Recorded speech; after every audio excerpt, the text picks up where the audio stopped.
नमस्कार आप सभी का। आज हम लोग बीपीएससी जो आपका टेस्ट सीरीज हुआ है हिस्ट्री का, उसके आंसर पर बात करेंगे, जिसके माध्यम से आप अपने उत्तर को जांचिए, अपने तरीके को जांचिए कि कहां आपसे गलती हो रही है, कहां आपसे सही हो रहा है।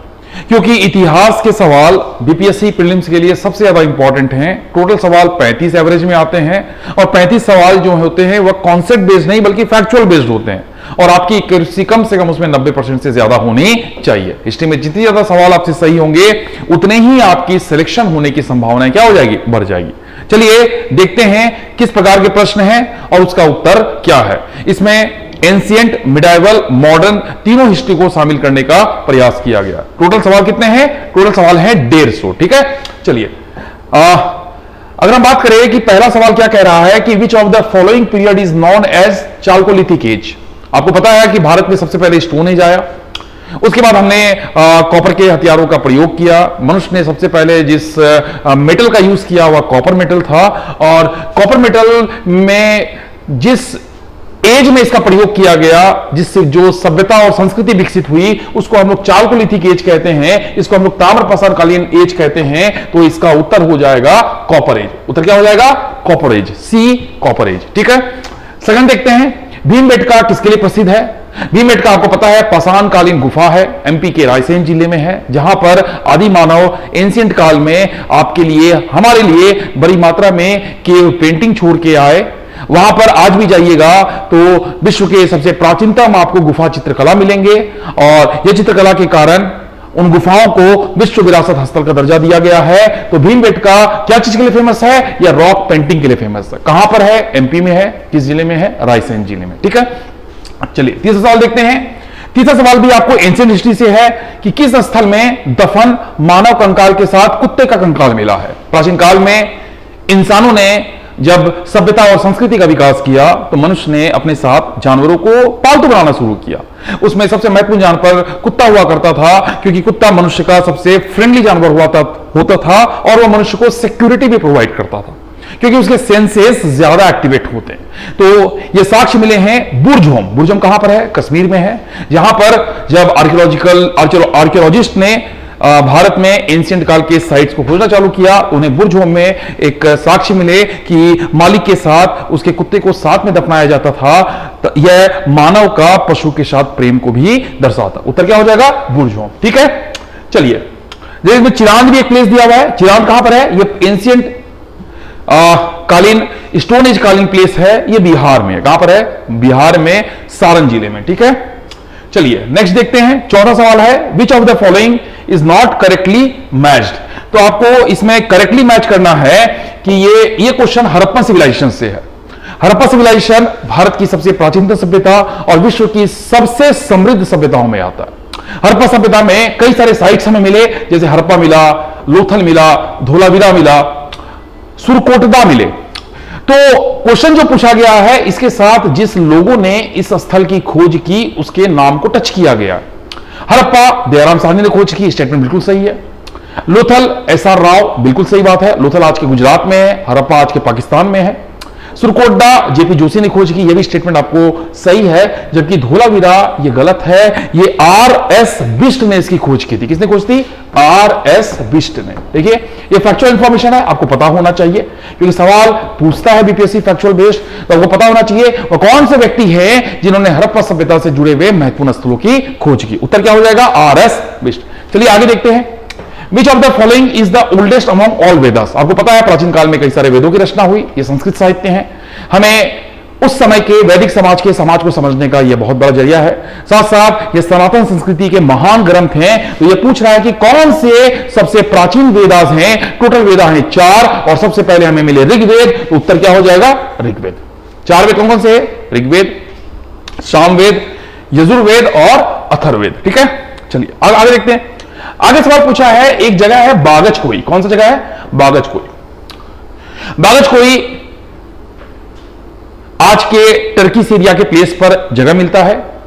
वहां पर हमें अभिलेख मिलते हैं, बागचकोई शिलालेख मिलता है, जिसमें हमें वैदिक काल के जो हमारे यहां गॉड्स हुआ करते थे उसकी चर्चा मिलती है, जिस हिसाब से यह कहा जाता है कि वह लोग भी आर्यन परंपरा से जुड़े हुए थे। तो पूछता है कि बागचकोई क्यों इंपॉर्टेंट है हमारे लिए, तो यहां शिलालेख है जिसमें वैदिक देवी देवताओं के नामों का उल्लेख किया गया। बिल्कुल सही है, आपको यह पता होना चाहिए बागचकोई हमारे लिए बहुत इंपॉर्टेंट है, हमारे इतिहास को जानने में इसका महत्वपूर्ण स्थान है। नेक्स्ट आइए, एंशिएंट हिस्ट्री से फिर सवाल है कि आलर कलाम कौन थे। आलर कलाम यह आपको बुद्ध के काल से जुड़ा हुआ है। महात्मा बुद्ध जो पहले सिद्धार्थ हुआ करते थे, बाद में ज्ञान की प्राप्ति हुई और बुद्ध बन गए, तो आलर कलाम उसके गुरु थे जिन्होंने सिद्धार्थ को बुद्ध बनाने में महत्वपूर्ण भूमिका निभाई। तो कौन थे वो टीचर ऑफ क्या थे, बुद्धा थे, जिन्होंने उसे बुद्धा बनाया। ठीक है, नेक्स्ट आइए, अब सवाल मॉडर्न हिस्ट्री के कुछ सवाल आ रहे हैं। सवाल पूछा गया है, निम्नलिखित में से किसने मोहम्मद अली जिन्ना को हिंदू मुस्लिम एकता का राजदूत कहा। 1916 home rule league. Home rule league में जो मुस्लिम लीग थी और कांग्रेस थी, दोनों के बीच समझौता होता है और समझौता कराने में तिलक और बेसेंट का बहुत बड़ा योगदान था और इसी कारण सरोजिनी नायडू ने जिन्ना को कहा कि जिन्ना हिंदू मुस्लिम एकता के क्या हैं, राजदूत हैं। उत्तर कौन सा हो जाएगा, सरोजिनी नायडू, एक महान स्वतंत्रता सेनानी सरोजिनी नायडू भी थी। ठीक है, नेक्स्ट है, नवा सवाल है, द कमांडर इन चीफ कौन था जब भारत छोड़ो आंदोलन चल रहा था। भारत छोड़ो आंदोलन के दौरान भारत में कमांडर चीफ थे लॉर्ड बेवेल। आपको पता है भारत छोड़ो आंदोलन एक महत्वपूर्ण और अंतिम आंदोलन था, 1942 में लड़ा गया था और इसके बाद स्थितियां बदलती है और 1947 में हमें आजादी मिल जाती है। तो कमांडर इन चीफ कौन थे, लॉर्ड बेवेल थे। ठीक है, पूरे सेना पे कंट्रोल उन्हीं का होता था। जैसे आज भारत में सीडीएस का पद है, उसी तरह का यह पद उस समय हुआ करता था। ठीक है, चलिए नेक्स्ट देखिए, 10वां सवाल है, निम्न से किस आंदोलन में महिलाओं की भागीदारी को अधिकतम माना जाता है। नेशनल मूवमेंट में ऐसे कई सारे मूवमेंट्स हुए जिसमें महिलाओं की भागीदारी थी। पहले आंदोलन में भागीदारी कम होती थी महिलाओं की, धीरे धीरे गांधी के आगमन के बाद विमेन का पार्टिसिपेशन अचानक आंदोलन में भरा और गांधी के द्वारा शुरू किया गया सबसे पहले असहयोग आंदोलन, उसके बाद सविनय अवज्ञा। सविनय अवज्ञा आंदोलन डांडी मार्च से शुरू हुआ था, नमक सत्याग्रह से हुआ था और गांधी के कहने पर, गांधी जी के कहने पर इस आंदोलन में बड़ी मात्रा में महिलाओं ने भाग लिया। तो इसका उत्तर हो जाएगा नमक सत्याग्रह और नमक सत्याग्रह भारत में शुरू हुआ सिविल डिसोबीडियंट मूवमेंट, सविनय अवज्ञा आंदोलन, जहां पर व्यापक स्तर पर महिलाओं की हमें भागीदारी दिखाई देती। उत्तर क्या हो जाएगा, उत्तर हो जाएगा बी। नेक्स्ट सवाल देखते हैं 11वां, which of the following is known as Deshbandhu. Deshbandhu किसको कहा जाता है, बहुत इजी सवाल है। देशबंधु भारत में चित्तरंजन दास को कहा जाता है, बंगाल से जुड़े हुए हैं। सीआर दास महान स्वतंत्रता सेनानी, स्वराज पार्टी के गठन में इसका एक बहुत महत्वपूर्ण योगदान था और भारत के नेशनल मूवमेंट में नेहरू और सीआर दास ने एक नई व्यवस्था को स्थापित किया और आजादी दिलाने में हमें महत्वपूर्ण भूमिका निभाई। उत्तर क्या हो जाएगा, चित्तरंजन दास। ठीक है, नेक्स्ट आइए, who was the first speaker जो सेंट्रल लेजिस्लेटिव असेंबली में स्पीकर बने थे। अंग्रेजों का समय था, अंग्रेज भारत में शासन कर रहे थे। अंग्रेजों ने भारत में व्यवस्था को लाया, प्रशासनिक व्यवस्था, न्यायिक व्यवस्था, राजनीतिक व्यवस्था, लेजिस्लेटिव असेंबली की स्थापना की। भारतीयों को वहां पहुंचने के अधिकार नहीं थे, बड़ी मेहनत से कुछ कुछ भारतीय पहुंचे। उनमें से एक व्यक्ति थे विठल भाई पटेल, जिन्होंने सेंट्रल लेजिस्लेटिव असेंबली में अध्यक्ष पद पर चुने गए। ये बहुत बड़ी उपलब्धि उस समय के भारतीयों की थी, क्योंकि अंग्रेजों के द्वारा बनाई गई व्यवस्था में उच्च पद पर पहुंचना अपने आप में काफी चुनौतीपूर्ण कार्य था, लेकिन विठल भाई पटेल जैसे लोगों ने उस कार्य को भी क्या कर दिया, सुनिश्चित कर दिया। ठीक है, आगे देखते हैं आगे क्या है। यह बोल रहा है कि जब आईएनसी का अधिवेशन की अध्यक्षता पहली बार नेहरू ने कब की थी, तो भारत में आजादी मूवमेंट के लिए आईएनसी का गठन किया गया और नेहरू लाहौर सत्र 1929, लाहौर में 1929 रावी की नदी पर यह कांग्रेस का अधिवेशन होता है। इस अधिवेशन में पूर्ण स्वराज की मांग रखी जाती है, भारत के झंडे को फहराया जाता है और कहा जाता है कि अब हमारा लक्ष्य पूर्ण स्वराज, और कांग्रेस ने अपने लक्ष्य को बदला। यह दिन हमारे लिए बहुत इंपॉर्टेंट है, यह सत्र हमारे लिए बहुत इंपॉर्टेंट है, क्योंकि कहीं ना कहीं आजादी के बीज इस सत्र में बो दिए गए थे और इसी कारण 1947 में हमें आजादी क्या हुई, मिली। तो नेहरू के द्वारा अध्यक्षता, पहली अध्यक्षता लाहौर सत्र में की गई, बाद में नेहरू फिर अध्यक्षता करते हैं, 1936 में भी अध्यक्षता करेंगे, वो बात के सवाल है। ठीक है, आगे देखते हैं। अखिल भारतीय खिलाफत सम्मेलन के अध्यक्ष के रूप में किसे चुना गया था। आपको पता है कि भारत में असहयोग आंदोलन चल रहा था, साथ साथ खिलाफत आंदोलन चल रहा था। टर्की में खिलाफत का मामला था। अंग्रेज खलीफा के पद को समाप्त करना चाहते थे, जबकि भारत के मुसलमान खलीफा के पद को बनाए रखना चाहते थे। तो इन्होंने अंग्रेजों के विरुद्ध आंदोलन कर दिया। जब आंदोलन हुआ, गांधी जी को लगा कि यह एक अच्छा मौका है कि हिंदू मुस्लिम एकता को स्थापित किया जाए। खिलाफत आंदोलन को वो सहयोग आंदोलन से जोड़ना चाहते थे और इसी कारण गांधी जी को खिलाफत सम्मेलन का अध्यक्ष चुना गया। और इसी के तहत हिंदू मुस्लिम एकता भारतीय समाज में देखने को मिली और इसका प्रतिरूप हमें असहयोग आंदोलन में दिखाई देता है। ठीक है, चलिए आगे देखते हैं। 15वां सवाल क्या है हिस्ट्री के। गांधी जी ने एक वर्ष में स्वराज का नारा कब दिया था?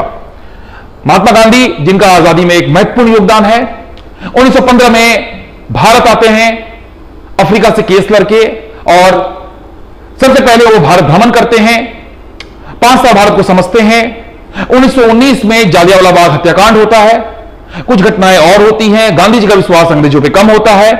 गांधी जी अंग्रेजों के विरुद्ध असहयोग आंदोलन की शुरुआत करते हैं और इसी आंदोलन में गांधी जी ने लक्ष्य रखा था कि हमें एक साल में क्या चाहिए? स्वराज चाहिए। स्वराज मतलब स्वतंत्रता नहीं, स्वराज मतलब क्या है कि हम ब्रिटिश शासन के अधीन रहेंगे लेकिन हमारी बातें आप तक पहुंचेगी। तो यह लक्ष्य गांधी जी ने कहा था। तो यह भी सवाल उल्टा भी आ सकता है कि असहयोग आंदोलन का उद्देश्य क्या था, का गोल क्या था? एक वर्ष में स्वराज, लेकिन प्राप्त नहीं हुआ। आपको पता है चौड़ी चौड़ा कांड होता है 1922 में और असहयोग आंदोलन वापस ले लिया जाता है। ठीक है, चलिए आगे सवाल देखते हैं। 16वां क्या है? ब्रिटिश सरकार द्वारा महात्मा गांधी को दी गई उपाधि जिसे उन्होंने असहयोग आंदोलन के दौरान आत्मसमर्पण कर दिया था। आपको पता है अंग्रेज भारत में क्रूर कार्य भी किए। कोई भी अंग्रेज के विरुद्ध अगर खड़ा होता था तो अंग्रेज उसको दबा देते थे, दमन कर देते थे। ऐसी एक घटना 1919 में हुई, जालियांवाला बाग हत्याकांड। और इस हत्याकांड में अंग्रेजों ने निहत्थे लोगों पर गोलियां चला दी। डायर नाम का व्यक्ति, जालियांवाला बाग हत्याकांड नरसंहार के नाम से परिचित यह घटना। इस घटना के बाद गांधी जी ने कैसरे हिंद की उपाधि क्या कर दी? लौटा दी, जिस उपाधि को अंग्रेजों ने खुद ही दिया था। और इसी घटना के बाद रविन्द्रनाथ टैगोर ने नाइटहुड की उपाधि भी क्या कर दी? लौटा दी। तो यह घटना है कैसरे हिंद। यह उपाधि कौन सी थी? कैसरे हिंद। और इस उपाधि को अंग्रेजों ने दिया था 1914 फर्स्ट वर्ल्ड वॉर में, जब गांधी जी अंग्रेजों के क्या थे? समर्थन थे। ठीक है, नेक्स्ट सवाल देखते हैं। भूदान आंदोलन किसने शुरू किया था? आपको पता है अंग्रेजों के कारण भारत में भूमि व्यवस्था में कई सारी विसंगतियां आई। जमींदारी व्यवस्था के कारण कई सारे लोगों के पास बहुत भूमि और कई सारे भूमिहीन किसान, जिस कारण भारत में इनइक्वालिटी, असमानता उत्पन्न हुई। किसी के पास ज्यादा है, किसी के पास कुछ भी नहीं है। भारत में गांधीवादी आंदोलन से प्रेरित विनोबा भावे ने भारत में भूदान आंदोलन की शुरुआत की। इसकी शुरुआत आंध्र प्रदेश से हुई थी, जहां पर विनोबा भावे ने लोगों के हृदय को बदलने का प्रयास किया। बड़े बड़े जमींदार और राजाओं के हृदय को बदलने का प्रयास किया, जिनके पास व्यापक मात्रा में जमीन थी। और इनसे कहा गया कि ये स्वच्छ रूप से पूरे गांव को दान कर दे, पूरी जमीन को दान कर दे और ये जमीन फिर भूमिहीनों को दे दी जाएगी। तो यह गांधीवादी रूप से अहिंसक तरीके से चलाया गया एक आंदोलन था। बहुत ज्यादा सफलता नहीं मिली, लेकिन यह इतिहास में यह आंदोलन एक हिसाब से प्रेरणा स्रोत है कि इस तरह के आंदोलन से हम व्यापक समस्या का समाधान कर सकते हैं। ठीक है, आगे देखते हैं। रोलेट एक्ट का उद्देश्य क्या था? हमने कहा कि अंग्रेज क्रूर नीति से निपटते थे। रोलेट एक्ट अंग्रेजों ने लाया ताकि भारतीयों को जो अंग्रेजों के विरुद्ध खड़े हो रहे हैं गिरफ्तार करके जेल में डाल दिया जाए। बिना वकील, बिना दलील का यह कानून था कि अगर आप इसके तहत गिरफ्तार होते हैं, आपको वकील रखने का अधिकार नहीं है, आपको दलील देने का अधिकार नहीं है, आप दोषी ऑलरेडी मान लिए गए हैं, क्योंकि अंग्रेजों ने आपको रोलेट कानून के तहत गिरफ्तार किया था। उत्तर क्या हो जाएगा? परीक्षण के बिना कारावास और परीक्षण के लिए सारांश प्रक्रियाएं। ठीक है, imprisonment without trial and summary procedure for trial. ठीक है, और भारत में कई सारे क्रांतिकारियों, भारत में कई सारे देशभक्तों को इस कानून के तहत गिरफ्तार किया गया। आगे देखते हैं। Udham Singh killed in London. Udham Singh ने उधम सिंह की लंदन, क्वेश्चन ये थोड़ा सा प्रिंटेड में गलती है। उधम सिंह ने लंदन में किसकी हत्या की? हमने बताया था 1919 जालियांवाला बाग हत्याकांड। उधम सिंह ने उस कांड को देखा, मन में पीड़ा हुई कि कौन, किसकी ताकत जो हमारी सरजमी पर आकर इतने सारे लोगों की हत्याएं कर सकता है। वो व्यक्ति था सर माइकल और डायर, जिन्होंने जालियांवाला बाग हत्याकांड को किया था। और इस व्यक्ति ने, उधम सिंह ने प्रण लिया अमृतसर के जालियांवाला बाग में कि मैं इस व्यक्ति को मारूंगा, और 1940 में लंदन में उसके घर में जाकर उस व्यक्ति को मारा। ऐसे भारत में क्रांतिकारी सपूत जन्म लिए। सैल्यूट है उधम सिंह को, और ये सवाल बीपीएससी में ऑलरेडी आ चुका है। ठीक है, देखिए सवाल में कंफ्यूजन ये था, इसमें जनरल डायर भी है और माइकल ओ डायर भी है। आप अगर सिर्फ डायर याद रखिएगा तो ये उत्तर आप गलत कर सकते थे, क्योंकि आपको कंफ्यूजन होगा कि जनरल डायर है कि माइकल ओ डायर। एब्सोल्यूट उत्तर क्या हो जाएगा? Michael O'Dwyer. चलिए आगे देखते हैं 20 नंबर। लखनऊ पैक्ट 1916 हुआ था। हमने आपको कहा था इस पैक्ट में गर्मपंथी नरमपंथी एकजुट हुए, कांग्रेस और मुस्लिम लीग एकजुट हुई, और इसमें पूछा है कि कौन सा कथन सही नहीं है। इसमें पहला ही स्टेटमेंट बोला है कि अंबिका चरण मजूमदार इस सत्र की अध्यक्ष नहीं थी, जबकि यही अध्यक्ष थी 1916 में। ये अध्यक्ष थे अंबिका चरण मजूमदार, 1916 में आईएनसी के अध्यक्ष थे, और यह सम्मेलन गर्मपंथी और नरमपंथी के बीच समन्वय स्थापित करता है। गांधी जी को चंपारण के किसानों की समस्याओं को पहली बार इसी सम्मेलन में अवगत कराते हैं रामकृष्ण शुक्ल, और गांधी जी इसके बाद चंपारण सत्याग्रह में जाते हैं, और इसी सत्र में हिंदू और मुस्लिम लीग के बीच समझौता हुआ था। ये तीनों स्टेटमेंट सही है। स्टेटमेंट क्या हो गया? ए गलत हो गया, क्योंकि ये स्टेटमेंट क्या है? इसमें अध्यक्ष थे होगा। ठीक है, चलिए आगे देखते हैं। गांधी जी द्वारा दक्षिण अफ्रीका में प्रवास के दौरान प्रकाशित पत्रिका का नाम लिखिए। नाम बताइए। गांधी जी एक महान व्यक्तित्व, विविधतापूर्ण व्यक्तित्व, किताबें भी लिखते थे और इन्होंने पत्रिका भी लिखती थे, और इंडियन ओपिनियन नाम का अखबार दक्षिण अफ्रीका से निकाला। उत्तर क्या हो जाएगा इसका? Indian opinion. ठीक है, चलिए आगे देखते हैं।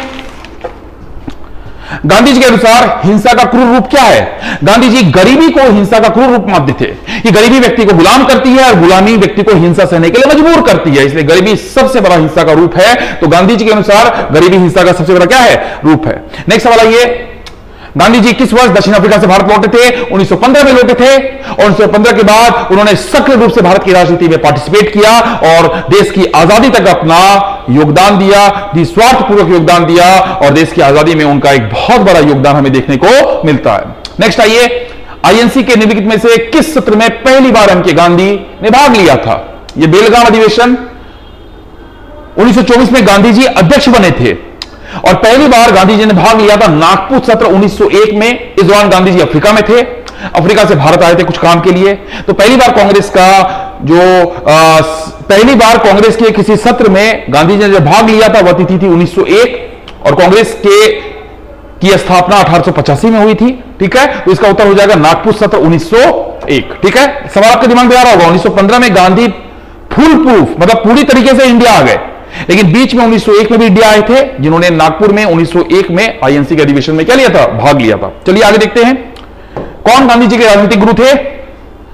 गोपाल कृष्ण गोखले, जिसको देख करके गांधी जी ने बहुत कुछ सीखा, जिनके कार्यों से गांधी ने बहुत कुछ सीखा, और गोपाल कृष्ण गोखले के कहने पर ही उन्होंने भारत भ्रमण किया, भारत को जानने का प्रयास किया, और भारत को जानने के बाद सक्रिय राजनीति पर प्रवेश किए और राजनीति के शिखर पर पहुंचे, और भारत की आजादी को दिलाने में एक महत्वपूर्ण योगदान को उन्होंने निभाया। उत्तर क्या हो जाएगा? गोपाल कृष्ण गोखले। नेक्स्ट आइए, यह सवाल हिस्ट्री का है। सिंधु घाटी सभ्यता में किस स्तर पर हल का एक मिट्टी का मॉडल मिला है?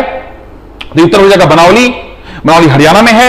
हरियाणा में हमें मिट्टी के हल मिले हैं, यह साक्ष्य खुदाई से हमें प्राप्त हुआ है। ठीक है, आगे देखिए, लखनऊ में अखिल भारतीय किसान सभा 1936 में होती है। इसके पहले अध्यक्ष कौन थे? इसके पहले अध्यक्ष थे स्वामी सहजानंद सरस्वती, बिहार के थे, महत्वपूर्ण कैरेक्टर, किसान आंदोलन के अग्रणी नेता, जिन्होंने किसानों में एक नई चेतना को दिया, नई ऊर्जा को दिया, और किसान भी राष्ट्रीय आंदोलन में व्यापक स्तर पर भागीदार करते हैं।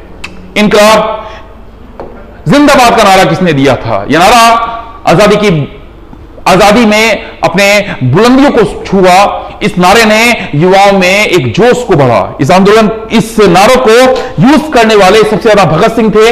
भगत सिंह ने इसका बहुत ज्यादा प्रयोग किया, लेकिन इस नारा को देने वाले मौलाना हजरत मोहानी थे। भगत सिंह का नाम भी आता है, तो इसके उत्तर जहां तक होगा, यहां पर भगत सिंह है, अगर मौलाना हजरत मोहानी रहते हैं वह भी इसके उत्तर हो सकते हैं। ठीक है, नेक्स्ट आइए, 28 के बाद आ जाएगा 29।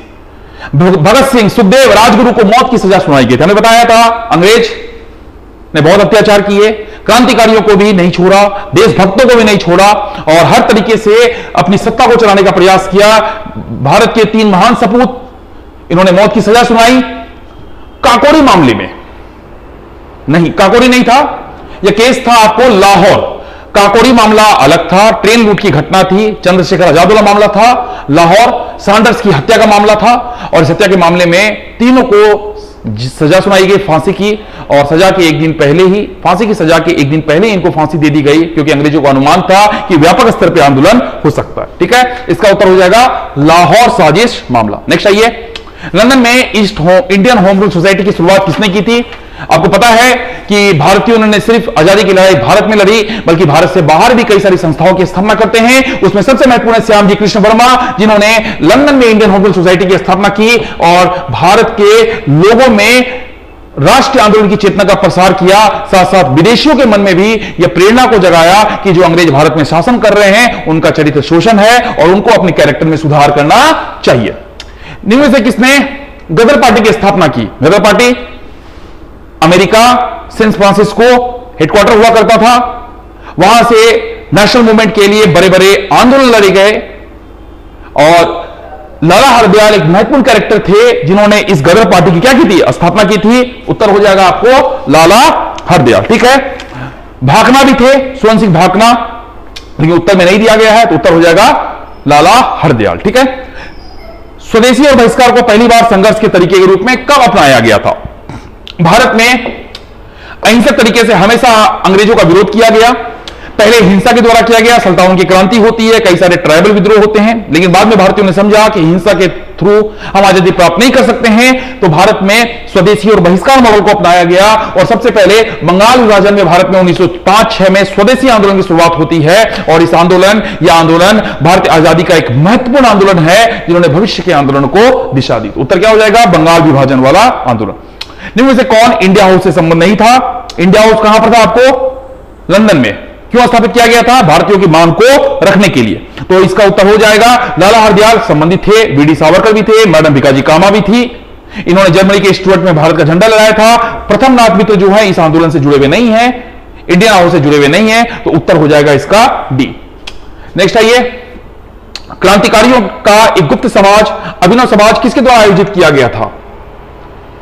क्वेश्चन क्या है? क्रांतिकारियों का एक गुप्त समाज अभिनव भारत किसके द्वारा आयोजित किया गया था या स्थापित किया गया था? एक महत्वपूर्ण संस्था थी अभिनव भारत, जो भारत के क्रांतिकारियों में उस जोश को भर रही थी। और इसका उत्तर हो जाएगा खुदीराम बोस, वीडी सावरकर, प्रफुल्ल चाकी, भगत सिंह।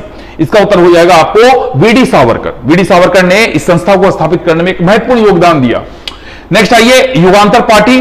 ये सारे क्रांतिकारी संगठन है, ये सारी राष्ट्रभक्ति वाली संगठन है। इनका उद्देश्य था युवाओं में उस विचार को बढ़ाना, अंग्रेजों के विरुद्ध उस ज्वाला को बढ़ाना, ताकि युवा अंग्रेजों के खिलाफ लड़े और उनको हराने का क्या करे? प्रयास करे। और युगांतर पार्टी का भी काम यही था और युगांतर पार्टी का नेतृत्व किया था जतीन्द्र नाथ मुखर्जी, जिसे बाघा जतीन के नाम से भी जाना जाता है। ठीक है, नेक्स्ट आइए, 36 नंबर सवाल, अनुशीलन समिति, यह भी वही है,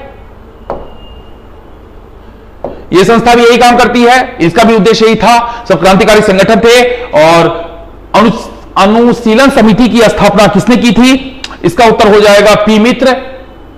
1907 कलकत्ता में इसकी स्थापना हुई। स्वदेशी आंदोलन के बाद इस संस्था ने एक महत्वपूर्ण काम किया। बाद में अंग्रेजों ने इसको काली सूची में डाल दिया और सारे लोगों को गिरफ्तार कर किसी को फांसी की सजा दे दी गई, किसी को देश निकाला दे दिया। अरविंद घोष भी इस समिति से जुड़े हुए थे। नेक्स्ट आइए, बर्रा डकैती आंदोलन के क्रांतिकारी आतंकवादियों का पहला प्रमुख उपक्रम कहां था? एक बर्रा डकैती स्वतंत्रता आंदोलन, बर्रा डकैती वाली घटना नेशनल मूवमेंट एक महत्वपूर्ण बेंचमार्क स्थान रखता है। यह पूर्वी बंगाल से जुड़ा हुआ है। ढाका आज के ढाका के क्षेत्र में पड़ता है और यहीं से उनका एक महत्वपूर्ण क्षेत्र चलता था। नेक्स्ट आइए, 37 नंबर के बाद 38 नंबर, सरफरोशी की तमन्ना अब हमारे दिल में है, देखना है जोर कितना बाजुए कातिल में है। निम्नलिखित पंक्तियों को किसने लिखा? जब आवाज गूंजनी चाहिए बिस्मिल की, महान व्यक्ति जिन्होंने देश की आजादी के लिए अपने प्राणों को न्योछावर कर दिया। ऐसे ऐसे लोग जन्म लिए आजादी के दौरान जो आपको आज भी सोचने के लिए मजबूर करते हैं कि इतने कम उम्र में इतने आधुनिक विचार कैसे हो सकते हैं। अगला सवाल देखते हैं, आईएनसी के दूसरे सत्र की अध्यक्षता किसने की थी? तो आईएनसी का दूसरा सत्र 1886 में हुआ था और इसकी अध्यक्षता की थी दादा भाई नौरोजी ने। पहली सत्र की अध्यक्षता की थी डब्ल्यू.सी. बनर्जी। ठीक है, चलिए, भारतीय राष्ट्र कांग्रेस के पहले मुस्लिम अध्यक्ष कौन थे? ऐसा क्वेश्चन बार बार आता है कि कांग्रेस का अधिवेशन हर साल होता था, तो बदरुद्दीन तैयब जी आईएनसी के पहले मुस्लिम अध्यक्ष थे, जो 1887 मद्रास में, कहां पर? मद्रास में। 86 में कौन थे? नौरोजी। नौरोजी के बाद आ गए बदरुद्दीन तैयब जी। फिर पूछा गया पहले यूरोपीय कौन थे, तो जॉर्ज यूल आईएनसी के पहले यूरोपीय व्यक्ति थे जो आईएनसी के अध्यक्ष चुने गए थे। कौन हो जाएंगे, जॉर्ज यूल 1888 ये चुने गए थे इलाहाबाद में। कहां पर, इलाहाबाद। तो 86, 87, 88। नेक्स्ट आइए, आईएनसी की पहली महिला अध्यक्ष कौन थी, तो पहली महिला अध्यक्ष थी एनी बेसेंट 1917 और दूसरी महिला अध्यक्ष थी सरोजिनी नायडू। अगर सवाल आ जाए पहली भारतीय महिला अध्यक्ष कौन थी, तो उत्तर हो जाएगा सरोजिनी नायडू। और पहली महिला अध्यक्ष कौन थी, एनी बेसेंट। ठीक है, ये सवाल आते हैं और हम लोग कंफ्यूज होते हैं। 1917 और सरोजिनी नायडू 1925 कानपुर। कहां थी, कानपुर। ठीक है, चलिए नेक्स्ट आइए। महात्मा गांधी ने भारतीय राष्ट्रीय कांग्रेस के केवल एक सत्र की अध्यक्षता की और यह सत्र हुआ था बेलगाम 1924 में। कहां पर, 1924। एकमात्र सत्र 1924 गांधी से जुड़ा हुआ है। ठीक है, स्वाभिमान आंदोलन सेल्फ रिस्पेक्ट मूवमेंट किसके द्वारा शुरू किया था, यह थे आपको ईवी स्वामी रामास्वामी नायकर। दक्षिण भारत जहां पर लड़ाई दूसरे तरह की थी, आर्य वर्सेस द्रविड़ की लड़ाई थी, जाति व्यवस्था के विरुद्ध लड़ाई थी, वहां पर सेल्फ रिस्पेक्ट मूवमेंट चालू किया गया। दक्षिण भारत में तमिलनाडु में रामस्वामी आयकर के द्वारा राजनीतिक पार्टी का भी गठन किया गया क्योंकि इनकी लड़ाई आर्यों से थी, क्योंकि आर्य की व्यवस्था में द्रविड़ों को हर प्रकार से एक्सप्लॉयटेशन का सहारा लिया जाता था। उत्तर क्या हो जाएगा, ईवी स्वामी रामास्वामी नायकर। 1925 में आत्मसम्मान आंदोलन भारत में शुरू होता है। ठीक है, यह सामाजिक सुधार की एक प्रक्रिया थी। नेक्स्ट आइए, 1885 बॉम्बे प्रेसिडेंसी एसोसिएशन के संस्थापकों में से एक कौन थे, एक महत्वपूर्ण राजनीतिक संस्था बनती है बीपीए 1885 में बॉम्बे में बनती है। तो इसके संस्थापकों में थे फिरोज शाह मेहता, दो व्यक्ति और थे केटी तेलन और फिरोज शाह मेहता, केटी तेलन और बदरुद्दीन तैयब जी। उत्तर में सिर्फ आपको एक दिया हुआ है फिरोज शाह मेहता, तो उत्तर हो जाएगा आपको ए फिरोज शाह मेहता। चलिए आगे देखते हैं, निम्न में से किसने सबसे पहले स्वराज शब्द का प्रयोग किया और हिंदी को राष्ट्रभाषा के रूप में स्वीकार किया। जब भी अगर भारत में राष्ट्रवाद की बात की जाए,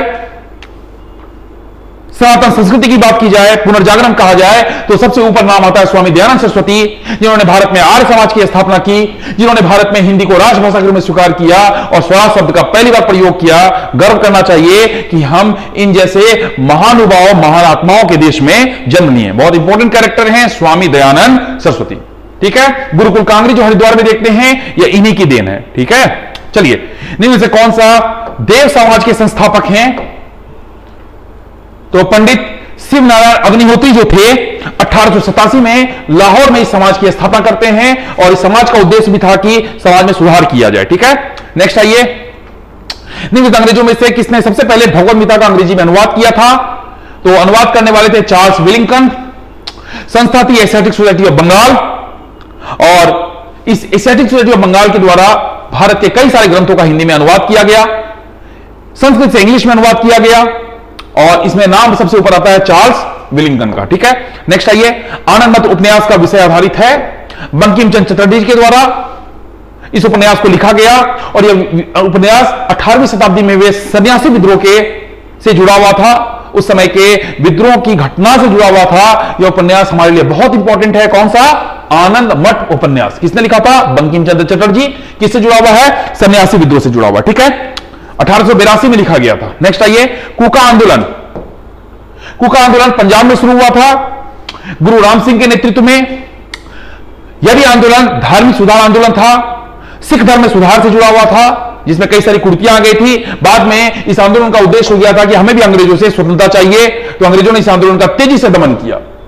नेक्स्ट आइए, भारतीय पुनर्जागरण के जनक कौन है, जिस प्रकार दयानंद सरस्वती हमारे लिए प्रेरणा स्रोत हैं, उसी प्रकार प्रेरणा स्रोत राजा राम मोहन राय भी हैं, जिन्होंने भारतीयों को एक नई आवाज दी, एक नई चेतना दी, आधुनिकता से परिचित कराया और भारत में ब्रह्म समाज की स्थापना का श्रेय राजा राम मोहन को जाता है। कई सामाजिक सुधार आंदोलनों में इन्होंने अपना सक्रिय योगदान दिया, कई सारे भाषा के जानकार थे। यह सोचने वाली बात है कि उस समय के काल में ऐसे ऐसे लोग भारत में मिलते थे। ठीक है, कहां गया होगा फाइल मैनेजर। ठीक है, चलिए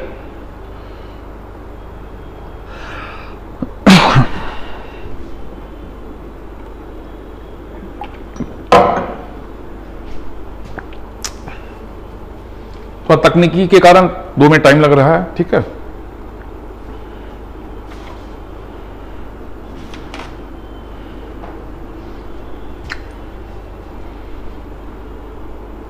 बैक करके देखिएगा एक बार।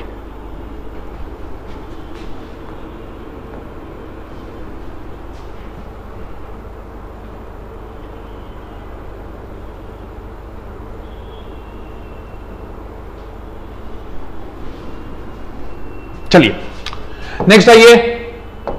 नेक्स्ट सवाल महान व्यक्तित्व है, स्वामी विवेकानंद से जुड़ा हुआ है, जिन्होंने 1893 के शिकागो में विश्व धर्म संसद में भारत का प्रतिनिधित्व किया और भारत के सनातन परंपरा के उपनिषद के गूढ़ रहस्य को उजागर किया। चंद समय का इनको भाषण देना था, सबसे अंतिम में ये गए और पूरे सभा में तालियों की गड़गड़ाहट से इनका स्वागत किया गया और यूरोपीय लोग भी सोचने लग गए कि ऐसे महान महान आत्माएं भारत में वास करती है। बहुत कम उम्र में इन्होंने अपने शरीर को त्याग दिया, मात्र 35 साल के थे, लेकिन 35 साल में इन्होंने जिस मुकाम को हासिल किया अपनी जिंदगी में, वो हमारे लिए प्रेरणा स्रोत है। उत्तर क्या हो जाएगा? स्वामी विवेकानंद। नेक्स्ट आइए।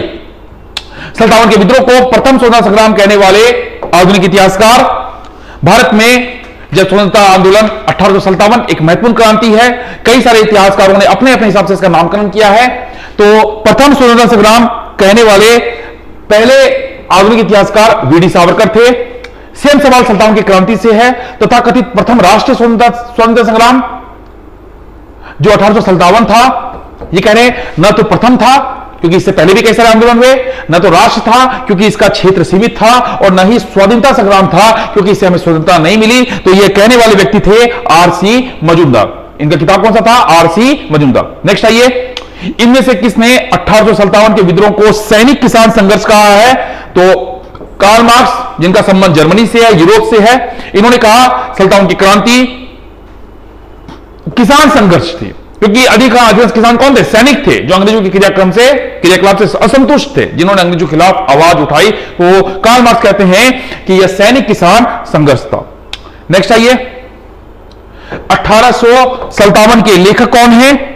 तो A.S. सेन 1857 की क्या है? लेखक है। अशोक मेहता ग्रेट रिबेलियन लिखते हैं। आरसी मजूमदार सिपाही म्यूटिनी लिखते हैं। उत्तर क्या हो जाएगा? S.N. सेन। नेक्स्ट आइए। ब्रिटिश काल के दौरान भारत में पहली जनगणना किसके कार्यकाल में हुई? भारत में पहली जनगणना 1872 में हुई, दूसरी नियमित जनगणना 1881 में हुई, 72 में जनगणना लॉर्ड मेयो के काल में हुई और 81 में जनगणना रिपन के काल में हुई। तो नियमित जनगणना पूछेगा तो रिपन आएगा, पहली जनगणना पूछेगा तो मेयो आ जाएगा। ठीक है, चलिए आगे देखते हैं। निम्न से किस वायसराय की अवधि में राय बहादुर और खान बहादुर की उपाधि भारतीयों को, क्या लिखा है? भारतीयों को प्रदान की जाने लगी थी। तो अंग्रेज भारतीयों को खुश करने के लिए, राजाओं को खुश करने के लिए, पूंजीपतियों को खुश करने के लिए उपाधियां देते थे। इस काम था लिटन का। लिटन एक धूर्त चालुक टाइप का आदमी था और इस तरह की उपाधियों से वह भारतीयों को अपने पक्ष में करता था। उत्तर क्या हो जाएगा? लिटन। नेक्स्ट आइए। स्थानीय स्वशासन संस्थाओं को 1882 में किस ने मजबूत किया? भारत में एक महत्वपूर्ण वायसराय अंग्रेज, रिपन, इनका स्थान काफी ऊंचा रखा जाता है, काफी दूरदर्शी, भारतीयों के पक्ष में नीति नियम बनाने वाले, इल्बर्ट बिल लाने वाले रिपन ही थे, जिसको बाद में अंग्रेजों ने वापस ले लिया। तो एक महत्वपूर्ण कैरेक्टर कौन थे? रिपन, जिसे उदारवादी कहा जाता है और स्थानीय स्वशासन को भी मजबूत करने में इनका योगदान है। भारतीय पुरातात्विक का जनक किसे कहा जाता है? भारतीय पुरातात्विक का जनक Archaeological Survey of India, Alexander Cunningham, बहुत बड़ा योगदान है, जिन्होंने भारत में पुरातात्विक साक्ष्यों को खोजने का प्रयास किया और हमें बताया कि कितना गौरव था हमारा इतिहास। तो कनिंघम को क्या किया? सैल्यूट किया जाना चाहिए, जिन्होंने हमें हमारे इतिहास को बताने का क्या किया? प्रयास किया। नेक्स्ट आइए। Poverty and un British rule in India लिखने वाले लेखक दादा भाई नौरोजी थे, जिन्होंने हमें यह बताया कि अंग्रेज किस प्रकार से भारत का आर्थिक शोषण कर रहे हैं। ड्रेन ऑफ वेल्थ की थ्योरी थी, जिन्हें ग्रैंड ओल्ड मैन कहा जाता था, दादा भाई नौरोजी, जिन्होंने आजादी की लड़ाई में अपना मानसिक स्तर पे बहुत बड़ा योगदान दिया। चलिए नेक्स्ट सवाल देखते हैं। 1857 की क्रांति का विद्रोह का प्रतीक क्या था? इस विद्रोह का प्रतीक था कमल और चपाती। हमें रोटी की लड़ाई चाहिए। यह 57 की क्रांति भारत में सबसे महत्वपूर्ण क्रांति मानी जाती है, क्योंकि सल्तान की क्रांति के बाद आंदोलन का तौर तरीका ही बदल गया, अंग्रेज के शासन करने का तरीका बदल गया, भारतीयों का सोचने समझने का तरीका बदल गया और हमारे आंदोलन करने का तरीका बदल गया। तो एक बहुत बड़ी बेंचमार्क रेखा है सल्तान की क्रांति। नेक्स्ट आइए, सल्तान की क्रांति में बरेली में विद्रोह का नेता कौन था? तो खान बहादुर थे, जिन्होंने 30,000 लोगों से मिलकर अपनी सेना बनाई और इस समय ये बरेली से क्या कर रहे थे? विद्रोह कर रहे थे।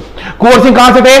बिहार से थे। कहां से थे? बिहार से। नेक्स्ट क्वेश्चन आ गया, बिहार में एक विद्रोह का नेतृत्व किसने किया? कुंवर सिंह ने किया। ठीक है, 80 वर्ष की उम्र में इन्होंने जो अपने कारनामों से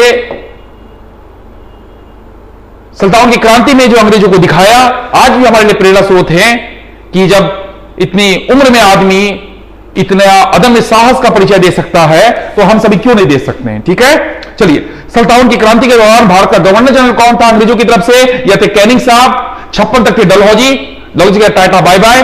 कैनिंग साहब भारत में लास्ट गवर्नर जनरल भी थे और भारत के फर्स्ट वायसराय भी थे, क्योंकि सल्तान की क्रांति के बाद गवर्नर जनरल का पद वायसराय पद कर दिया गया। ठीक है, चलिए, मंगल पांडे का संबंध था बैरकपुर से।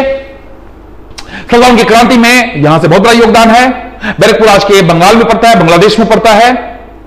34वीं रेजिमेंट थी और चर्बी वाले कारतूस की घटना यहीं से हुई थी, जो सल्तान की क्रांति के लिए तत्कालिक कारण बनता है।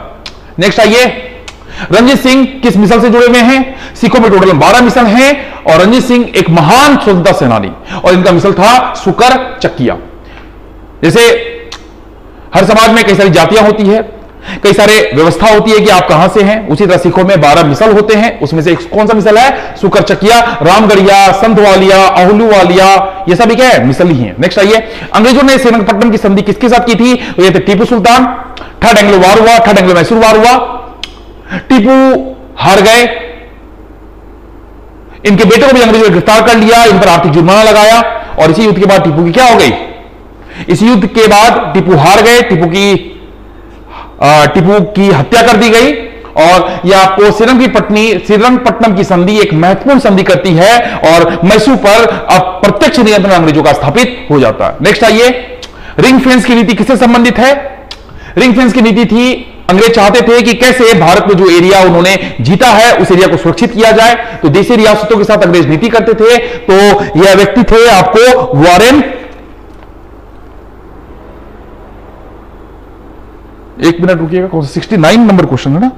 हाँ, ये कोई व्यक्ति थे वारेन हेस्टिंग, जिन्होंने मराठा मैसूर से अपनी सुरक्षा करने के लिए इस नीति का अपनाया था। कौन सी नीति है? रिंग फेंस नीति। इस उद्देश्य ही था, जैसे हमारा शासन यहां पर है और यह सब मराठे से हमको दिक्कत है तो मराठे को घेर दो, तो दूसरे रियासतों के साथ दोस्ताना संबंध कर लो, ताकि अगर अंग्रेज और मराठे की लड़ाई हो तो वह अंग्रेज के क्षेत्र में ना हो, वह उसके क्षेत्र में हो जिसके साथ अंग्रेजों ने संधि की है। नेक्स्ट आइए, किसने बंगाल में दोहरी शासन प्रणाली को समाप्त कर दिया गया था? क्लाइव, जिन्होंने बक्सर की लड़ाई के बाद बंगाल में प्रत्यक्ष शासन स्थापित किया और चूंकि अभी अंग्रेजों को भारत में शासन व्यवस्था स्थापित करने का ज्ञान नहीं था, तो क्लाइव 1765 से 1772 तक बंगाल में द्वैत शासन की स्थापना करता है कि शासन अभी भी भारतीयों के हाथ में है लेकिन अंतिम कंट्रोल अंग्रेजों के पास में है, क्योंकि अंग्रेजों को उनका ज्ञान नहीं था। लेकिन वॉरेन हेस्टिंग्स के द्वारा इस दोहरी शासन व्यवस्था को समाप्त कर दिया गया और पूरी व्यवस्था अंग्रेज अपने अधीन ले आए। उत्तर क्या हो जाएगा? 70 का सी, वॉरेन हेस्टिंग्स। नेक्स्ट आइए, एंग्लो नेपाल युद्ध किसके शासनकाल में हुआ था? तो एंग्लो नेपाल युद्ध लॉर्ड हेस्टिंग्स 1816, और इसी के बाद अंग्रेजों ने सुगोली की संधि की थी और नेपाल के कुछ क्षेत्र पर कब्जा कर लिया था। आज भी आप जानते हैं काला पानी, लिम्पू थेरा को लेकर चर्चा चलती है, यह सुगोली की संधि से ही जुड़ा हुआ मामला। सती प्रथा को समाप्त किया गया था, एक महत्वपूर्ण प्रथा, एक महत्वपूर्ण कुरीति हम कहेंगे, जिसे महिलाओं का असम्मान का प्रतीक कहा जाता है। राजा राम मोहन राय ने इस प्रथा को समाप्त करने के लिए व्यापक स्तर पर प्रयास किए और लॉर्ड विलियम बेंटिक ने सती प्रथा को समाप्त करने में एक महत्वपूर्ण भूमिका निभाई। किस गवर्नर जनरल ने दास प्रथा को समाप्त किया था? तो लॉर्ड एलेनबरो 1843 में दास प्रथा को समाप्त किया गया था। नेक्स्ट आइए, भारत में पहली रेलवे की अवधि के दौरान, भारत की पहली रेलवे किसकी शासनकाल के दौरान रखी गई थी? तो उत्तर आएगा लॉर्ड डलहौजी। मुंबई से थाने भारत में पहली रेलवे चलती है 1853, तो लॉर्ड डलहौजी का नाम सबसे महत्वपूर्ण है। ठीक है, अगर यह पूछेगा सबसे ज्यादा रेलवे लाइन किसके शासनकाल में बिछाई गई, तो उत्तर आ जाएगा करजन। सबसे पहले कौन हो जाएगा, डलहौजी। नेक्स्ट आइए, लोक निर्माण विभाग किसके शासनकाल में आयोजित किया गया था? क्योंकि शासनकाल के दौरान भारत में जो गवर्नर जनरल थे वो थे लॉर्ड डलहौजी, तो इसके शासनकाल में भारत में लोक निर्माण विभाग का आयोजन किया गया था। चलिए नेक्स्ट आइए, व्यापार के लिए भारत आने वाली पहली यूरोपीय कंपनियां कौन सी थी? इसका कूट याद रखिएगा कि सबसे पहले पुर्तगाली आए, फिर डेन्स आए, फिर अंग्रेज आए, फिर फ्रेंच आए। PDAF। पुर्तगाली में वास्को डी गामा कालीकट पे पहुंचता है, जमोरीन नाम के वहां के राजा से मुलाकात करता है, उत्तर हो जाएगा पुर्तगाली। ठीक है, चलिए नेक्स्ट आइए, बंगाल में निम्नलिखित कांडों में से किनके एक पुर्तगालियों द्वारा स्थापित किया गया था? तो पुर्तगालियों ने हुगली में, कहां पर? हुगली में अपने कारखानों को स्थापित किया था। उत्तर क्या हो जाएगा? बंगाल में हुगली, जहां पर पुर्तगालियों के द्वारा कारखाना स्थापित किया गया था। ठीक है, उत्तर 77 नंबर क्वेश्चन हो गया। चलिए, और इस समय राजा कौन था? अकबर। कौन था? अकबर। निम्न में से कौन नीली नीति से जुड़ा हुआ है? देखिए, नीली जल नीति मतलब ब्लू वाटर पॉलिसी, यह पुर्तगालियों का जो गवर्नर था अल्मेडा, इसका उद्देश्य था कि सागर पर नियंत्रण कर लिया जाए और नियंत्रण करके जो भी सागर से कोई जहाज जाएगा उस पर टैक्स लगाएंगे। उत्तर हो जाएगा अल्मेडा साहब। अल्मेडा साहब जो थे वह आपको ब्लू वाटर पॉलिसी से जुड़े हुए। नेक्स्ट आइए, किस ब्रिटिश कंपनी को समुद्री मार्ग से भारत में व्यापार करने की अनुमति देने वाला पहला चार्टर मिला? तो ईस्ट इंडीज के लिए अंग्रेजी कंपनी व्यापार को भारत से व्यापार करने का पहला चार्टर मिला और यह चार्टर 1813 तक रहा और इस कंपनी का व्यापार करने के लिए एकाधिकार स्थापित हो गया। नेक्स्ट आइए, ईस्ट इंडिया कंपनी का पहला कारखाना कब स्थापित, कहां स्थापित किया गया था? तो पहला कारखाना ईस्ट इंडिया कंपनी का स्थापित किया गया था कहां पर? सूरत में 1612। और उस समय भारत में मुगल सम्राट का सरना था और मुगल सम्राट के शासक कौन थे? जहांगीर। कौन थे? जहांगीर। नेक्स्ट आइए, अब आइए थोड़ा मिडिवल हिस्ट्री पे सवाल देखते हैं। Shivaji defeated the Mughals in the battle of, Shivaji ने मुगलों को किस युद्ध में हराया? तो 1672 में सालेर में युद्ध हुआ और शिवाजी ने मुगलों को हराया और मराठा साम्राज्य की ताकत को मुगलों से क्या कराया? परिचित कराया। शिवाजी की राजधानी क्या कहां थी? ये महाराष्ट्र में रायगढ़ इसका उत्तर हो जाएगा, जहां पर शिवाजी की राजधानी हुआ करती थी। नेक्स्ट आइए, पानीपत की तीसरी लड़ाई में मराठा किसके द्वारा पराजित हो गए? तो मराठा अफगाना के द्वारा पराजित हो गए और मोहम्मद शाह अब्दाली, आप नाम सुने होंगे, इस पर मूवी भी बनी है। पानीपत 1761 में यह लड़ाई होती है। इस लड़ाई ने यह डिसाइड कर दिया कि भारत में कौन शासन नहीं करने जा रहा है, तो भारत में मराठा पूरी तरह बाहर हो गए, पूरी तरह समाप्त हो गए। ऐसा कहा जाता है कि यह डिफीट भारत के लिए एक चुनौती उत्पन्न हुई और अंग्रेजों को एक मौका मिला और अंग्रेज इसके बाद भारत में तेजी से कंट्रोल करते हैं क्योंकि मराठा पूरी तरह सत्यानाश हो चुका होता है। नेक्स्ट आइए, मराठा प्रशासन में देशमुख का कार्यालय किससे संबंधित है? तो देशमुख देखता था कानून व्यवस्था को, सूबेदार देखता था प्रांत गवर्नर का रखरखाव और खाता और रिकॉर्ड कीपर रखने का जो पद था वह देश पांडे देखता था। ठीक है, देशमुख, सूबेदार, देश पांडे। नेक्स्ट आइए, निम्नलिखित में से कौन रोहिल्ला प्रमुख अहमद शाह अब्दाली का विश्वास पात्र था? नजीब खान। यह पहले मुगलों से जुड़े हुए थे लेकिन पाला चेंज कर लिया और अहमद शाह अब्दाली के पक्ष में चले गए और 1761 में अहमद शाह अब्दाली ने पानीपत की तीसरी लड़ाई में किसको हरा दिया? मराठों को हरा दिया। नेक्स्ट आइए, मराठी लिपि का उपयोग दस्तावेजों में, मराठी लिपि, the Modi script, okay, the Marathi लिपि का उपयोग किस दस्तावेज में किया गया है? तो यह किया गया था मराठों के द्वारा। किसके द्वारा? मराठों के द्वारा। कौन सी लिपि है? मोदी स्क्रिप्ट। ठीक है, नेक्स्ट आइए, निम्नलिखित में से कौन सरदेशमुखी की व्यवस्था का व्याख्या करता है? तो सरदेशमुखी छत्रपति शिवाजी से जुड़ा हुआ है, यह भूराजस्व व्यवस्था से जुड़ा हुआ है। तो अगर आप किसी क्षेत्र के प्रमुख हैं तो आपको कुल राजस्व का 1/10वां भाग मिलेगा। उत्तर क्या हो जाएगा आपको? 1/10 भाग बी। नेक्स्ट आइए, मुगल प्रशासन में मुहत्सिब थे। इन द मुगल एडमिनिस्ट्रेशन मुहत्सिब वाज, तो जो सार्वजनिक नैतिकता के प्रभारी अधिकारी थे उनको मुहस्सिब कहा जाता था। जो ऑफिसर पब्लिक मॉरलिटी को देखते थे कि समाज में कानून व्यवस्था क्या है, क्या नैतिकता का स्तर है, उसको मुहस्सिब कहते हैं। तंबाकू के उपयोग पर प्रतिबंध लगाने वाला पहला मुगल सम्राट जहांगीर था, जिन्होंने 1617 में तंबाकू को प्रतिबंध लगा लिया, क्योंकि पुर्तगालियों के द्वारा तंबाकू का सेवन भारत में तेजी से बढ़ाया जा रहा था और तंबाकू का सेवन करा करके पुर्तगाली व्यापारी भारत में व्यापक स्तर पर लोगों को नशे की आदत डालते थे और उनसे सस्ती कीमत पर उसके प्रोडक्ट को ले लेते थे। ठीक है, पहले से अंग्रेज बहुत चालू, पहले से यूरोपियन बहुत चालू हुआ करते थे, वो जानते थे कि कैसे इनके साथ काम कराना। मध्यकाल में बटाई का अर्थ था राजस्व गणना की प्रणाली। शेरशाह सूरी ने भी इसको अपनाया, तो बटाई सब किससे जुड़ा हुआ है? राजस्व की गणना की प्रणाली। चलिए 90वां क्वेश्चन हो गया। नेक्स्ट आइए, हुमायूंनामा किसने लिखा? हुमायूंनामा लिखा गुलबदन बेगम के द्वारा, जो हुमायूं की सिस्टर हुआ करती थी। देखिए हुमायूंनामा हुमायूं की कहानी है, लेकिन लिखती कौन है? गुलबदन बेगम, याद रखिएगा। ठीक है, हुमायूं टॉम भी किसने बनाया? गुलबदन बेगम ने बनाया।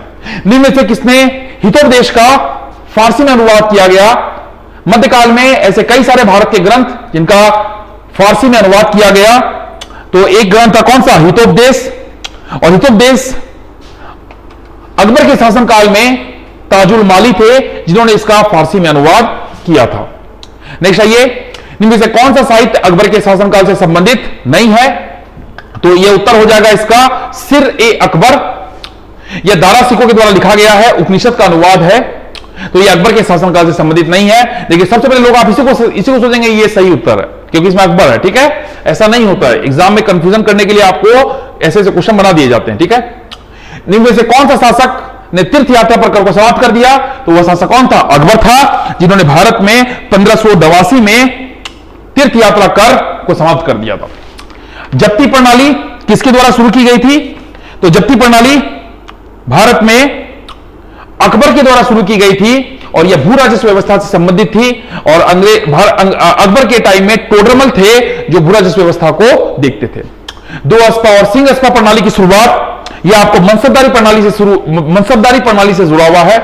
मनसबदारी प्रणाली यही है कि आपको घुड़सवार और जो उसके मनसब होते थे उस संबंध को दिखाते थे।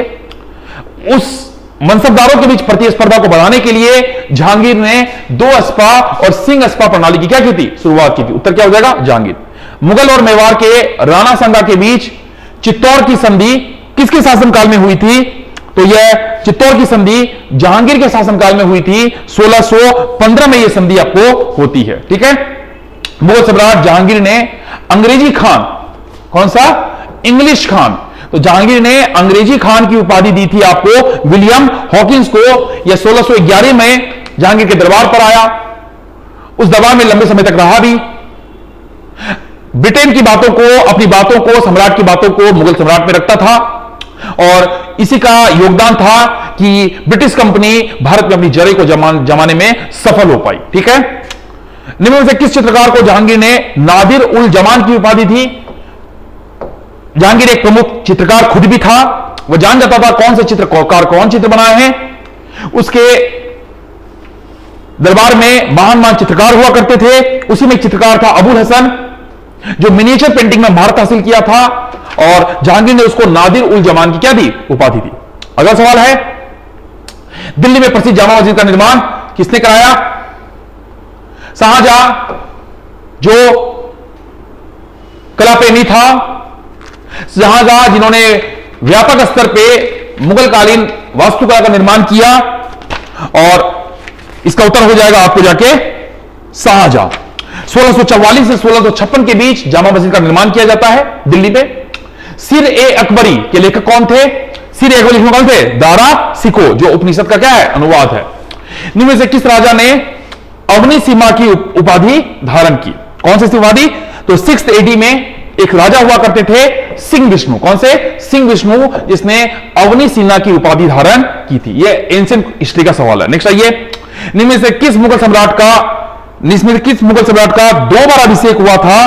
तो इसमें मुगल बादशाह के अंतिम जो ताकतवर सम्राट औरंगजेब जो थे 1658 और 1659, 2 बार इनका राजाभिषेक होता है, तो उत्तर हो जाएगा औरंगजेब। पानीपत की पहली लड़ाई किनके बीच हुई थी? तीसरी लड़ाई हुई थी मराठे और अफगानों के बीच, और पहली लड़ाई हुई थी इब्राहिम लोदी और बाबर के बीच। उत्तर हो जाएगा इसका डी। 1526 में यह लड़ाई होती है इब्राहिम लोदी और बाबर के बीच। नेक्स्ट आइए, किस युद्ध में बाबर ने जिहाद की घोषणा की थी? कई सारे युद्ध हैं जो आपको नाम पता होना चाहिए क्योंकि इंपॉर्टेंट युद्ध है। पानीपत की पहली लड़ाई, दूसरी लड़ाई, तीसरी लड़ाई, खानवा का युद्ध, चंदेरी का युद्ध, चौसा का युद्ध, ऐसा इंपॉर्टेंट युद्ध है, पीटी में सवाल आते हैं। ठीक है, तो कुछ कुछ युद्ध आपको याद रखने पड़ेंगे, तो टेंशन नहीं लेना है, कॉपी में एक जगह लिख लीजिएगा। ठीक है, नेक्स्ट आइए, ये बोल रहा है कि कौन सा युद्ध था? तो ये खानवा की लड़ाई थी जिसमें बाबर ने जिहाद की घोषणा की और लड़ाई 1527 में हुई थी बाबर और राणा सांगा, और राणा सांगा मेवाड़ के राजा हुआ करते थे। ठीक है, नेक्स्ट आइए 106 नंबर। 6 नंबर क्या है? दिल्ली सल्तनत के पतन के बाद सोने के सिक्के जारी करने वाला पहला शासक कौन था? भारत में मुगल सम्राट हुमायूं ने व्यापक स्तर पर सोने के सिक्के जारी किए और सोने के सिक्के जारी करने वाले ये पहले शासक थे दिल्ली सल्तनत के पतन होने के बाद। हुमायूं की मृत्यु की सूचना मिलने के बाद अकबर निम्नलिखित में से किस स्थान पर सिंहासन पर बैठा? अकबर की आयु इस समय 13 साल थी और वह उस समय कलानौर में था, और कलानौर में से सूचना मिली कि हुमायूं की डेथ हो गई है और अकबर का राज्याभिषेक वहीं पर होता है। ठीक है, चलिए नेक्स्ट आइए। सभी भक्ति संतों के लिए एक समान विशेषता क्या थी? भारत में 12वीं-13वीं शताब्दी में एक व्यापक स्तर पर भक्ति आंदोलन शुरू हुआ और इन सभी की एक समान विशेषता यही थी कि सभी लोकल भाषा में, स्वदेशी भाषा में, देसी भाषा में अपने अनुयायियों को समझाते थे और ताकि वह भाषा उनको समझ में आए। उत्तर हो जाएगा ए। मूर्ति पूजा को प्रोत्साहित किया? नहीं। मूर्ति पूजा का विरोध भी नहीं किया। कुछ कुछ थे जो मूर्ति पूजा का विरोध करते थे, तो यह उत्तर सबके लिए लागू नहीं होता। महिलाओं को मंदिर में जाने के लिए प्रोत्साहित किया, बहुत सारे संतों ने इस पर बात ही नहीं की, और पुजारी वर्ग के अधिकार को अस्वीकार कर दिया। बहुत सारे संतों का यह मामला नहीं था कि वह स्वीकार, कुछ लोगों ने किया, कुछ लोगों ने नहीं किया, लेकिन इस पर सहमति है कि सभी ने देसी भाषा में अपने चीजों को प्रचार प्रसार करने का योगदान दिया। और इसके बाद भारत में स्वदेशी भाषा अपने नए रूप में जाती है। कामरूप में वैष्णववाद को लोकप्रिय बनाने वाले शंकरदेव थे। ये शंकरदेव ने कामरूप, जो आसाम में पड़ता है, सत्रिया नृत्य को भी प्रोत्साहन दिया। और आज भी अगर आप जाइएगा जोरहाट के पास माजुली आइलैंड है, वहां पर आज भी वैष्णववाद का बहुत ज्यादा प्रभाव है। सत्रिया नृत्य किया जाता है जो आपको भारत के सांस्कृतिक नृत्य में भी आता है। ठीक है, नेक्स्ट आइए। बीजक की रचना की थी कबीर ने। कबीरपंथी इसको महान ग्रंथ मानते हैं और कबीर के द्वारा लिखा गया यह हमारे लिए भी एक महान धरोहर है। ठीक है, गुरु नानक देव ने किसके शासनकाल में सिख धर्म की स्थापना की थी? तो गुरु नानक देव सिखों के महान गुरु, जिन्होंने 1469 से 1559 इसका कार्यकाल है, तो सिकंदर लोदी के काल में इन्होंने सिख धर्म की स्थापना की थी। नेक्स्ट आइए, भारत में चिश्ती सूफी आदेश किसके द्वारा स्थापित किया गया था? तो भारत में चिश्ती सूफी आदेश ख्वाजा मोइनुद्दीन, जो फारसी गुरु थे, फारसी संत थे, उसके द्वारा स्थापित किया गया था, उसके आदेश के द्वारा स्थापित किया गया था। यजुर्वेद का उपवेद क्या है? हमने कहा 4 प्रमुख वेद हैं, ऋग्वेद, सामवेद, यजुर्वेद, अथर्ववेद। यजुर्वेद कर्मकांड से जुड़ा हुआ है, रिचुअल से जुड़ा हुआ है। यज्ञ के दौरान जो कर्मकांड होते थे वो कर्मकांड को मंत्रों में पिरो दिया गया। और यजुर्वेद का जो उपवेद है वह धनुर्वेद है। कौन सा वेद है? धनुर्वेद। नेक्स्ट आइए, ये सवाल है, कृष्णा नदी की सहायक नदी पर एक शहर की स्थापना हुई। एक देवता के एजेंट के रूप में अपने नए राज्य पर शासन करने का बीड़ा उठाया। कृष्णा नदी के दक्षिण की सारी भूमि उससे संबंधित थी। यह बात है विजयनगर साम्राज्य, और इसके संस्थापक कौन थे? हरिहर बुक्का, हरिहर प्रथम, जिन्होंने इस साम्राज्य की स्थापना की। साम्राज्य कौन है? विजयनगर अंपायर, राजधानी हम्पी। ठीक है, महत्वपूर्ण जगह है दक्षिण भारत, विजयनगर साम्राज्य एक महान साम्राज्य। नेक्स्ट आइए, 115 नंबर का सवाल। अपने काम मथुरा विजयम में अपने पति की विजय अभियान का वर्णन करने वाली पहली महिला कवि थी गंगा देवी। गंगा देवी ने विजयनगर साम्राज्य जब मदुरई पर कंट्रोल करता है उससे जुड़ा हुआ यह कविता है जिसको लिखा था गंगा देवी ने। केडी राय विजयनगर साम्राज्य के महान, आप कहिए राजा, जिसके दरबार में अष्ट दिग्गज हुआ करते थे। एक महत्वपूर्ण कवि पेदन्ना भी था, और यह अष्ट दिग्गज का संबंध था कि 8 तेलुगु कवि हुआ करते थे, और कवियों से सुसभी यह दरबार और तेलुगु भाषा को विकसित करने के लिए एक सर्वोच्च शिखर पहुंचाने में केडी राय का बहुत बड़ा योगदान है। केडी राय ने 17 नंबर किस शहर की स्थापना की? तो यह नागलपुरम नाम के शहर की स्थापना की है। निकालो डी कोंटी कौन थे? तो निकालो 20 एक इतावली यात्री थे जो विजयनगर गया था और बहुत अच्छी तारीफ करता कि इतना सुंदर शहर उसने कभी नहीं देखा, और यह गया था देवराय प्रथम के शासनकाल में। कौन राजा थे उस समय? विजयनगर के देवराय फर्स्ट। ठीक है, आगे देखते हैं।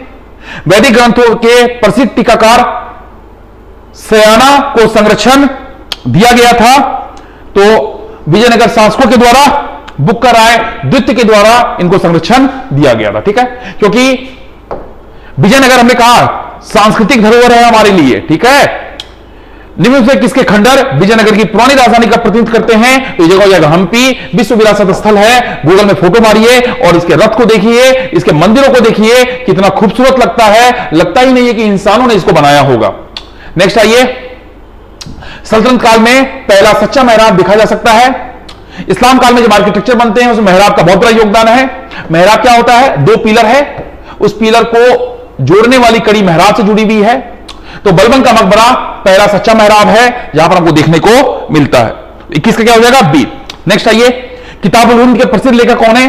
अल-बिरूनी, एक महान कवि कह लीजिए, संगीत प्रेमी कह लीजिए। तो अल-बिरूनी के द्वारा किताबुल हिंद किताब लिखी गई जिससे उसने भारतीयों की बड़ी तारीफ की है। ठीक है, और किसने हिंदी खड़ी बोली के जनक के रूप में जाना जाता है?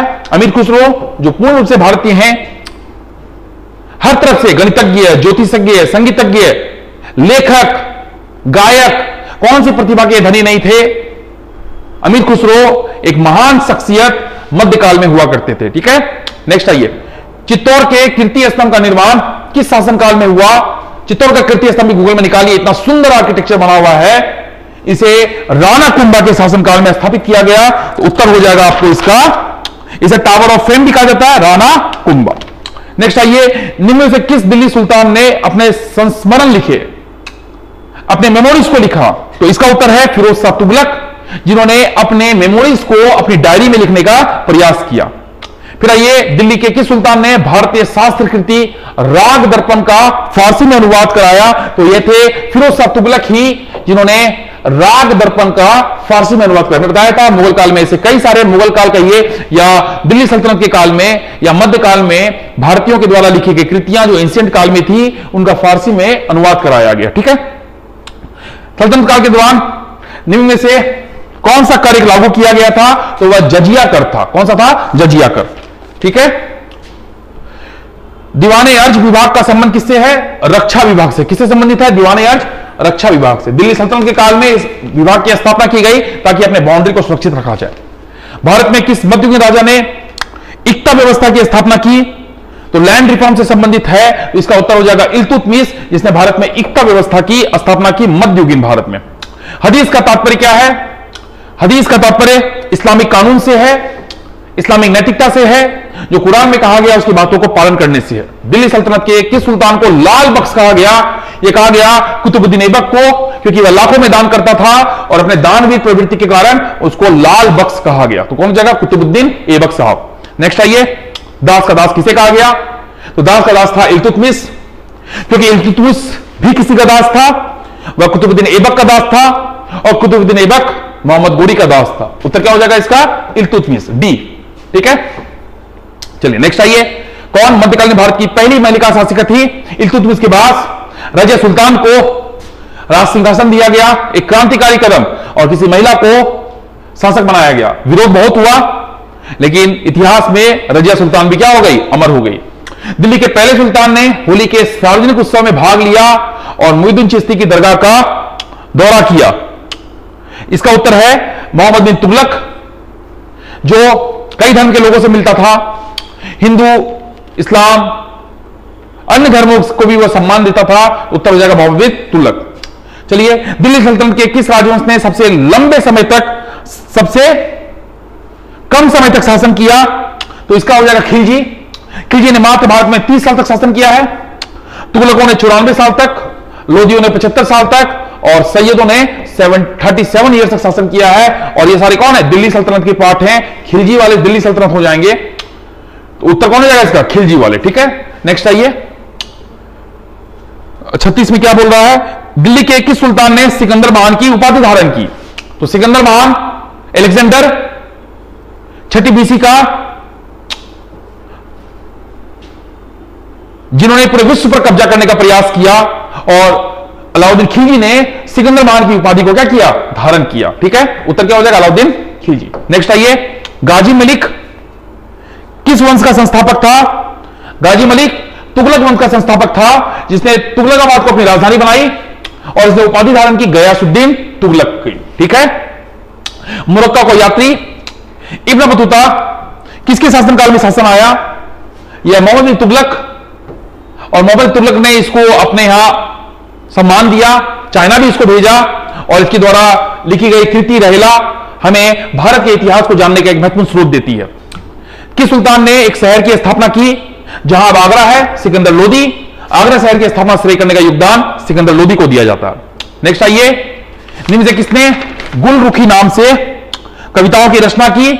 सेम उत्तर, सिकंदर लोदी, जिन्होंने गुलरुखी नाम से कविताओं की क्या की, रचना की।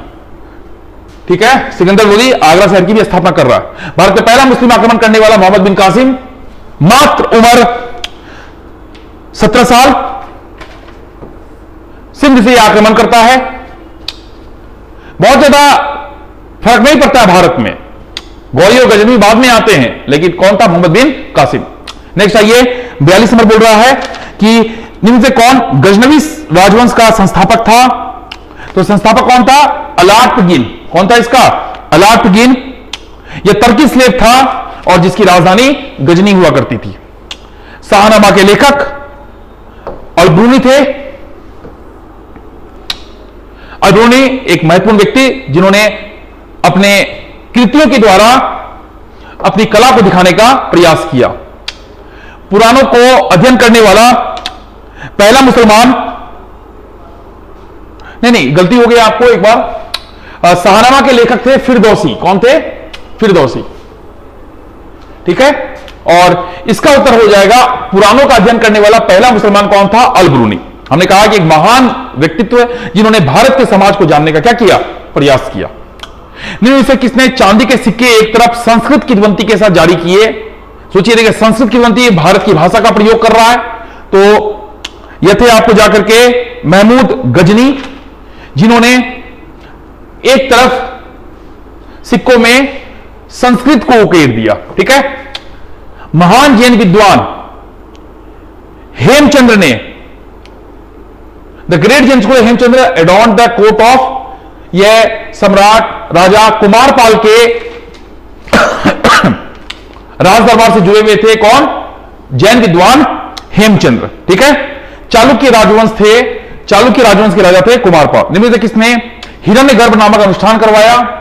हिरण्यगर्भ नाम का अनुष्ठान दंती दुर्ग ने करवाया। यह राष्ट्रकूट की स्थापना करने वाले राजा हुआ करते थे। और अगला सवाल है, 6ठी शताब्दी से संबंधित निम्न में से किस विद्वान ने पृथ्वी के घूर्णन की भविष्यवाणी की? एक महान कैरेक्टर वराहमिहिर, इतिहास में कम चर्चा की जाती है, इसी के नाम पे महरौली का स्थान पड़ा और ऐसा कहा जाता है कि कुतुब मीनार जो बनाया गया है उससे पहले आर्किटेक्चर वराहमिहिर ने वहां पर बनाए थे। नेक्स्ट आइए, किस अधिनियम के द्वारा पहली बार बंगाल के गवर्नर जनरल के पद का प्रावधान किया गया? तो 1773 के एक्ट में अंग्रेजों ने भारत में कंट्रोल करने का, एस्टैब्लिशमेंट करने का प्रयास किया और इस एक्ट के द्वारा भारत में बंगाल के गवर्नर जनरल के पद का क्रिएशन किया गया। नेक्स्ट सवाल है, ईस्ट इंडिया कंपनी ने चाय व्यापार का अधिकार खो दिया। 1833 के एक्ट में चाय का व्यापार का अधिकार समाप्त हो गया। 13 के एक्ट में ब्रिटिश कंपनी को व्यापारिक अधिकार समाप्त कर दिए गए, लेकिन चाय और चीन से व्यापार छोड़ दिया गया और 33 के एक्ट में चाय के एक अधिकार को भी समाप्त कर दिया गया। आप देख रहे हैं जितने भी 150 सवाल हमने किए सब कॉन्सेप्ट बेस्ड नहीं है, सब फैक्चुअल बेस्ड है, जैसा बीपीएससी का नेचर है, इसलिए फैक्ट आपको याद होना चाहिए। आप 3-4 बार पढ़िएगा, आपको चीजें याद हो जाएगी। क्वेश्चन रिपीटेटिव होते हैं, मेहनत कीजिए, जरूर निश्चित सफलता मिलेगी। थैंक यू, मिलते हैं अगली क्लास में। हो गया।